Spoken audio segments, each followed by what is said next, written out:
دو طرح کی باتیں کی جاتی ہیں نا. ایک الزام لگایا جاتا ہے کسی زبان جس کو میں نے کہہ دیا بھی جھوٹ ہے. بھائی شاید میں نے یہ کہا تھا معاذ اللہ استغفر اللہ کہ عوامی تحریک جب میں نے رکھی تو اس کا نام بھی رسول پاک نے رکھا, اور عوامی تحریک بنانے کا حکم بھی رسول پاک نے معاذ اللہ مجھے دیا, اور الیکشن لڑنے کا حکم بھی رسول پاک نے دیا, اور الیکشن جیتنے کی بشارت بھی دی. ایک تو یہ میجر الزام سیاست میں چلایا ہوا ہے نا, جس پر میں نے کہہ دیا کہ جوش میں نے یہ زندگی میں نہیں کہا, ختم ہو گئی بات, زندگی میں نہیں کہا. یہ کذابیت ہے, الزام ہے. اور میں نے سلیم صافی کے جرگہ میں یہ جملہ بولا, یہ خاص جملے پاکستان عوامی تحریک کے لیے بات کر رہا ہوں, منہاج القرآن کے لیے نہیں. میری بات آپ سمجھ رہے ہیں؟ عوامی تحریک کے لیے اگر میں نے کہا ہو کوئی لے آئے میرا کیسٹ, میری آواز اوپن مگر میڈیا کے سامنے, میں بھی بیٹھ جاتا ہوں.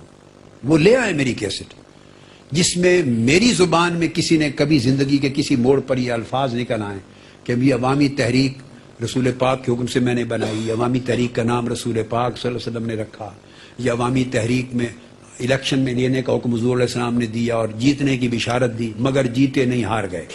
یہ جملے جو میں نے چاروں گنائے جو تہمت لگائی جاتی ہے, میں نے کہا ہے کہ کوئی لے آئے کیسٹ میں میری آواز میں ثابت کر دے, اس جرت کے ساتھ آئے, اس جرت کے ساتھ کہ اگر میری آواز ثابت ہو جائے تو میری گردن کاٹ کے ساتھ لے جائے, اور اگر ثابت نہ ہو تو اپنی گردن کٹوا کے چھوڑ جائے. اور یہ جرت کبھی کسی میں نہیں ہوگی. بے ایمان کا کوئی مذہب اور کوئی ٹھکانہ نہیں ہوتا, اس نے ایک بات چھوڑی پھر دوسری شروع کر دی. جھوٹا ایک چھوڑتا ہے, اس محاذ پہ شکست کھاتا اگلی شروع کر دیتا ہے, وہ چھوڑتا اگلی شروع کر دیتا ہے. اب ایک نوجوان نے, سیافی ساتھی نے وہاں سے پوچھا رسول پاک صلی اللہ علیہ وسلم, میں اس میں بیٹے آپ کو ایک موٹی بات بتاتا ہوں, ڈیٹیل میں نہیں جانا چاہتا. یہ سبجیکٹ رویا اور تعبیر رویا کا ہے. وہ منہاج القرآن کے حوالے سے ایک الگ بشارت تھی جس کا ذکر 1983 کے حوالے سے ہے. اس کا کوئی پیڈ تو 1989 میں بنائی ہے, عوامی تحریک قائم کی ہے 1989 میں. اور ایک بشارت جب منہاج القرآن بنا رہے تھے نا سیکریٹریٹ زمین لے کر دینی خدمت کے لیے, اس میں ایک بشارت تھی جس کا وہ ذکر, جس کو مس کوٹ کرتے ہیں.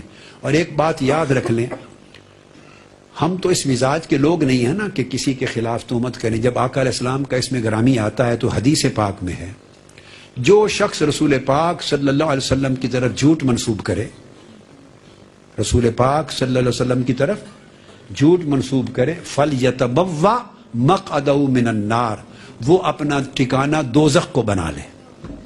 خواہ وہ ظاہری حدیث منسوب کرے جو حضور نے نہیں کہی, جو بات آقا علیہ السلام نے نہیں فرمائی, اور وہ کہے بھائی حضور نے یہ فرمایا, جھوٹ منسوب کرے بحیات ظاہری. خواہ خواب کی شکل میں منسوب کرے کہ خواب نہیں آیا اور خواب میں کچھ نہیں فرمایا, اور کہے مجھے رسول پاک صلی اللہ علیہ وسلم نے یہ کہا, وہ شخص جہنمی, لعنتی اور حضور کی شفاعت سے محروم ہے, دوزخ کا ایندھن ہے. لوگوں کو شرم کرنا چاہیے جب آقا علیہ السلام کا اسم پاک آ جائے اس کو زیر بحث نہیں لانا چاہیے, چونکہ یہ ایمان کا معاملہ ہے. اب خواب اور تعبیر کا مسئلہ یہ ہوتا ہے, سمجھیں. ایک مثال دیتا ہوں. جب دارالعلوم دیوبند بنا, دارالعلوم دیوبند, آپ ان کی کتابیں اٹھا کے دیکھ لیں, کل علماء دیوبند کے 20 سینکڑوں آقا علیہ السلام کے خوابوں کی بشارات کتابوں میں آج تک چھپی ہوئی ہیں. بھئی ایک علم دین کا مرکز بن رہا تھا تو اس میں برکت کے لیے ان کو خواب آتے, وہ بیان کر دیتے. معنی اور ہوتا ہے, الفاظ خواب کے اور ہوتے ہیں, یاد رکھ لیں. تعبیر ڈیفرنٹ ہوتی ہے, میں وہ بھی سمجھا دوں گا. تبلیغی جماعت آپ کے سامنے ہے, اس کا نصاب ہے, اس کی کتابیں ہیں, آپ کسی وقت جا کے ابھی اٹھا کے دیکھ لیں. تبلیغی جماعت کا نصاب, ان کے علماء کی کتابیں, سینکڑوں کی تعداد میں انہوں نے حضور علیہ السلام جن کو خواب میں ملے بشارات, نیک دینی کام کے لیے بشارات آتی ہیں, انہوں نے درج کر رکھی. کسی نے کبھی ان کے اوپر کیچڑ نہیں اچھالا. وہ کتابیں اس وقت بھی موجود ہیں, سینکڑوں ہیں, ایک دو نہیں سینکڑوں ہیں. نیک کام, دین کا کام جو صدق و اخلاص سے کرتا ہے, بھلے کسی مسلک کا ہو, اس کے اوپر بشارات ہوتی ہیں. اور بشارت کا مطلب ہوتا ہے اللہ برکت دے گا, ہمت دے گا. اب ایک سیکنڈ, اب خواب کا اصول سن لیں.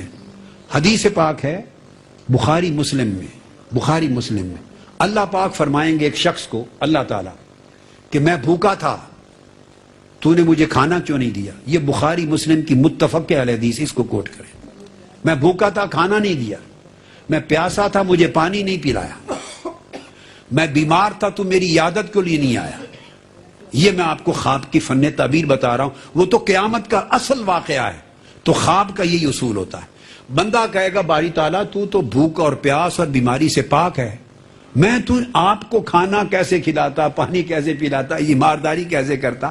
اللہ پاک فرمائیں گے کہ وہ میرا بندہ بھوکا تھا، اس کے پاس کھانے کی روٹی نہیں تھی، اسے روٹی کھلا دیتا تو میں اجر لکھتا گویا تو نے مجھے کھلایا۔ اس میرے پیاسے بندے کو پانی پلا دیتا تو اجر ہوتا جیسے مجھے دیا ہے۔ تو اس بیمار کی تیمارداری کر دیتا غریب کی تو میں سمجھتا میری تیمارداری کو آیا۔ قرآن مجید میں اللہ پاک فرماتے ہیں آیت وَقْرِضُ اللَّهَ قَرْضًا حَسَنًا، اللہ کہتا ہے مجھے قرض حسنہ دو۔ قرآن میں اللہ کیا فرماتا ہے؟ تو بولیے اب ان جملوں کا معنی یہ لیا جائے گا جیسے بدتینت لوگ لیتے ہیں کہ اللہ مانگ رہا ہے ہم سے؟ وہ دینے والا رب ہے، اور قرآن میں کہتا ہے اللہ کو قرض حسنہ دو۔ کیا معنی ہے؟